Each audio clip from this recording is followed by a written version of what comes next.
Hello. I'm so happy to be here, and I'm so happy to be back in physical dialogue and communication with you.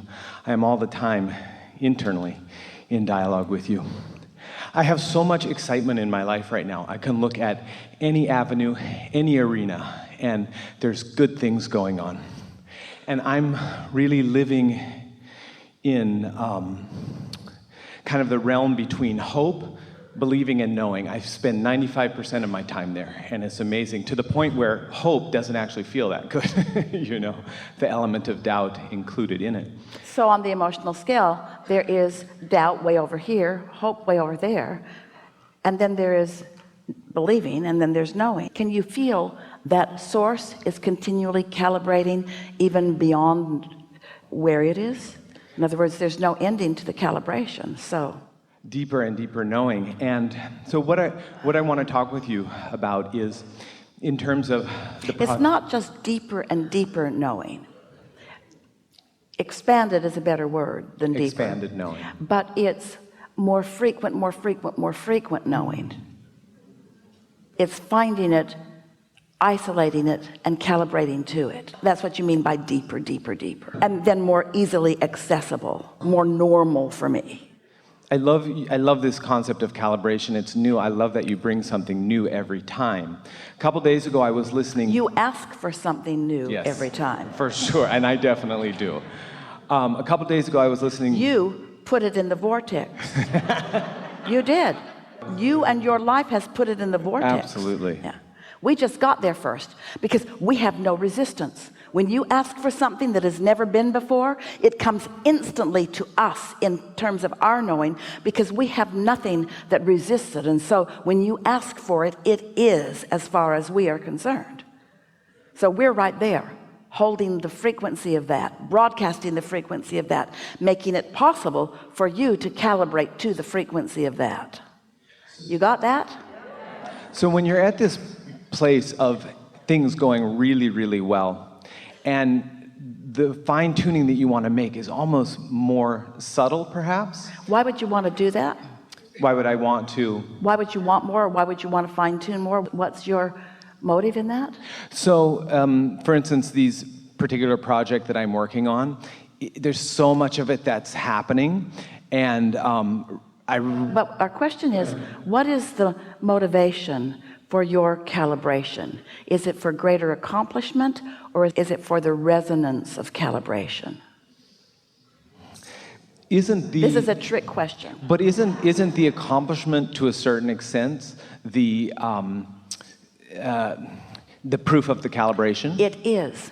But if you're looking for the manifestation, it often screws up your calibration, because when you look for something that isn't, now you're out of sync. But if instead you're enjoying the feeling of syncing up, and you have knowledge of what that syncing up will lead to, but the motive is not what it leads to, the motive is how it feels, now you've got it. And the way we tease you into being willing to accept that is, you're not ever going to get it done.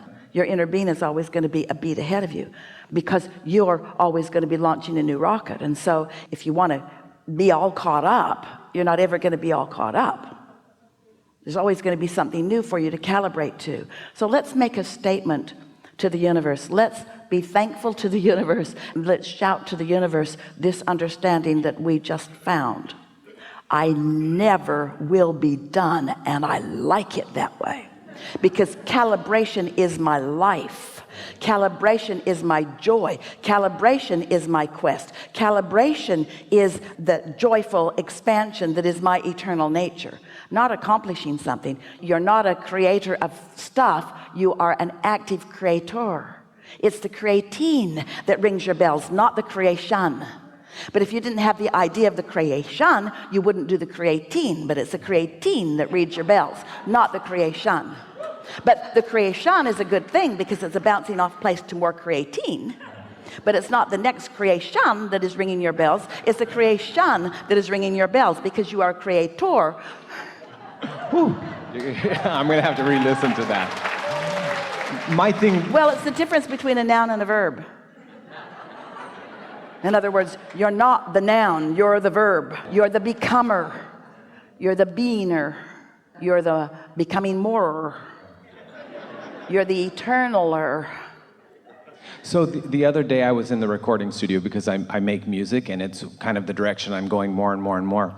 Speaking of creating, because that's actual. We have a question for you. Yes. Why do you make more music? There's plenty of good It's music. more fun. You know, the 40s and the 50s, that was good music. Oh, it was good music. 60s and 70s too. We recommend that you just listen to the 40s and 50s. What's wrong with you? Why are you trying to create more music? Are you selfish? Are you so greedy that you can't be satisfied with the music that has been created? Because it's inside me, I've got to create more. Why? Because it's so fun. Because creating is fun. Because the evolution of things is fun. And why do you think it feels fun? Because your inner being is in a constant state of becoming. And if you don't move in the direction of someone who you caused to be in a constant state of becoming, when that gap starts to widen a little bit, you get uneasy. Exactly. Yeah. That was really important to hear. So I'm in there, I'm having so much fun. It's like just bubbles of ecstasy popping in my mind, like this is what it's all about. And So what you're describing right there is the thrill that your inner being feels when your inner being is offering a vibration and you're wide open, and so it's flowing all the way through the circuit. And so when you describe those kinds of emotions, you are putting descriptive words to the way the source within you feels. So if you're ever giving to someone and it doesn't feel like that, something's off. In other words, your inner being doesn't ring your bells when your bells aren't ringable. Just a little aside there. At the core of all that is. Yeah. Yeah. The most important thing we've ever said. Just want to stick that in there.